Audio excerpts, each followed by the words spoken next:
Salut tout le monde, bienvenue dans votre univers Z, l'endroit où nous parlons de tout ce qui concerne l'univers Dragon Ball. Aujourd'hui, nous allons passer en revue l'éveil du pouvoir céleste de Goku. Et si vous souhaitez voir plus de contenu Dragon Ball, laissez votre like et abonnez-vous pour rejoindre notre univers Z. Tout au long de Dragon Ball Super, nous avons vu Goku et Vegeta progresser vers le statut de dieu, mais serait-il possible pour Goku de devenir un ange et Vegeta un dieu de la destruction? Au vu de quelques chapitres du manga Dragon Ball Super, la série semble mettre en place ce scénario exact pour la fin de la série. Étant donné l'imbrication de leur parcours, il est également impossible de parler de Goku devenant un ange avec le soutien d'un autre personnage sans aborder la question de Vegeta devenant un dieu de la destruction.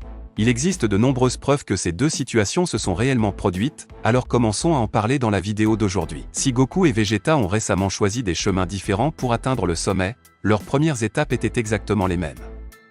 Tous deux ont d'abord dû atteindre le statut de dieu Super Saiyajin grâce au rituel vu dans le film Dragon Ball Battle of God ou dans l'adaptation télévisée de Dragon Ball Super. Bien que Vegeta accomplisse ce rituel en dehors de l'écran, il a été officiellement confirmé qu'il l'a fait. Après avoir tous deux atteint le statut de SSG, nous les voyons apprendre à canaliser le ki divin en eux pour devenir de parfaits SSG. Cette forme est communément appelée Super Saiyajin bleu, ou Super Saiyajin Dieu, SSGSS. Après avoir réussi à atteindre ces formes pendant Dragon Ball Résurrection F ou l'adaptation de Dragon Ball Super, les deux commencent à suivre des chemins séparés. Après avoir atteint et perfectionné le Super Saiyajin bleu, Goku commence à faire quelque chose que les fans n'avaient jamais vu auparavant. Au cours de la saga Univers 6 de Dragon Ball Super, nous voyons Goku mélanger avec succès Kaioken et Super Saiyajin. Goku avait précédemment déclaré que Kaioken était trop fort pour être combiné avec un Super Saiyajin normal. Cependant, l'entraînement nécessaire pour atteindre le SSGSS a permis à son corps de gérer le stress de la combinaison des techniques, du moins temporairement. À partir de ce moment, la croissance de Goku est plutôt stagnante jusqu'à ce qu'il apprenne l'existence de l'instinct supérieur et rencontre Jiren. L'instinct supérieur est un véritable pouvoir des dieux,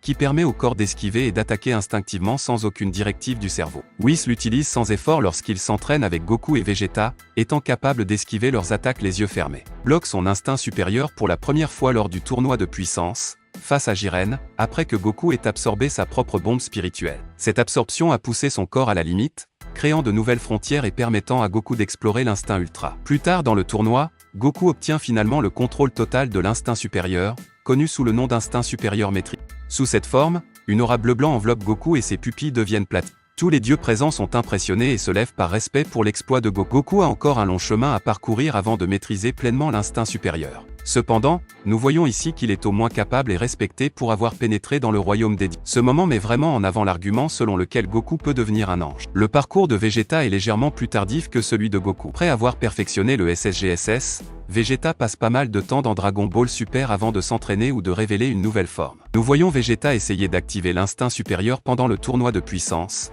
mais il décide finalement que ce n'est pas son style. Après cette décision, Vegeta fait ses débuts sous la forme Super Saiyajin Blue Evolved lors de son combat contre Jiren. Cette forme est le résultat de la rupture de la carapace de Vegeta et de l'augmentation de la puissance de Blue, ainsi que de son choix de renoncer à l'instinct supérieur et de faire évoluer le SSGSS à sa façon. Après avoir terminé son combat contre Jiren, Vegeta affronte le dieu de la destruction de Toppo et le Bai. C'est une excellente façon de montrer que Vegeta n'est pas nécessairement à la traîne, mais qu'il suit plutôt son propre chemin vers le statut de dieu. Jiren va encore plus loin en comparant son pouvoir à la forme imparfaite de l'ultra-instinct de Goku. Cela montre bien que Vegeta n'est pas à la traîne, mais qu'il suit sa propre voie. Vegeta a une retouche mineure dans la forme évoluée, mais sa prochaine amélioration majeure dans Dragon Ball Super vient dans sa forme Ultra Ego. Accessible uniquement à ceux qui sont entraînés à la manière et avec la puissance d'un dieu de la destruction, Vegeta atteint cette forme après s'être entraîné avec Beru. En fait, Beru présente ce pouvoir à Vegeta comme une voie alternative vers le royaume des dieux. Pendant son combat contre Granola, Vegeta a décrit cette forme comme étant l'opposé de l'instinct supérieur. On peut supposer que cela signifie que l'Ultra Ego nécessite une concentration totale de la part de l'utilisateur pour rester dans l'état d'esprit d'un dieu de la destruction. Cet état d'esprit est nécessaire pour utiliser la puissance,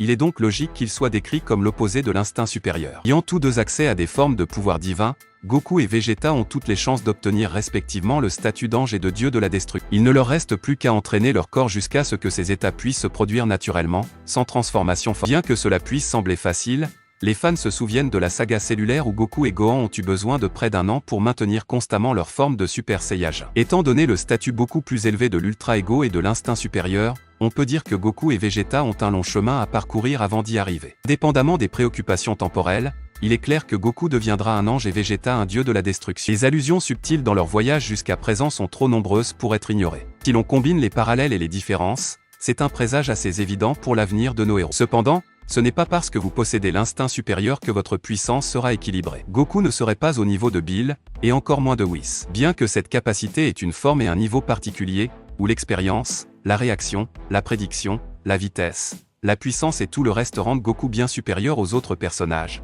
cela ne dit rien à lui seul. Il est nécessaire que vous possédiez un rôle vital dans la réaction instinctive à l'attaque instinctive d'une autre personne. En effet, l'instinct supérieur varie certainement d'un ange à l'autre comme Whis, Vado et plusieurs autres. L'instinct supérieur de Goku est une transformation, alors que l'instinct supérieur de Whis est une technique. Goku ne pourrait même pas maintenir la forme pendant une longue durée car le tribut et le stress liés au maintien de la forme sont trop lourds pour le corps d'un mortel. Si lourd pour un corps mortel de maintenir l'instinct supérieur tout en détruisant le propre. La principale différence varie car, par exemple, Whis n'est pas un mortel, alors que Goku est un mortel. Goku doit se transformer pour entrer dans la Ligue des Dieux, alors que Whis il y a là une grande différence. Goku est un mortel, son corps n'est pas adapté pour contenir des pouvoirs divins pendant une longue période. Alors que Whis peut contenir de la puissance facilement parce que son corps est fait pour contenir ce niveau de puissance. C'est comme demander qui durera le plus longtemps entre un téléphone portable sans chargeur et un téléphone portable avec un chargeur branché. Ce n'est qu'une question de temps avant qu'il ne perde toute sa batterie. Whis survivra évidemment à l'instinct supérieur de Goku. De plus, l'instinct supérieur n'est qu'une portion de la puissance des anges. Whis peut facilement puiser dans l'instinct supérieur sans que son corps n'en souffre et peut l'activer comme il le souhaite sans limite de temps,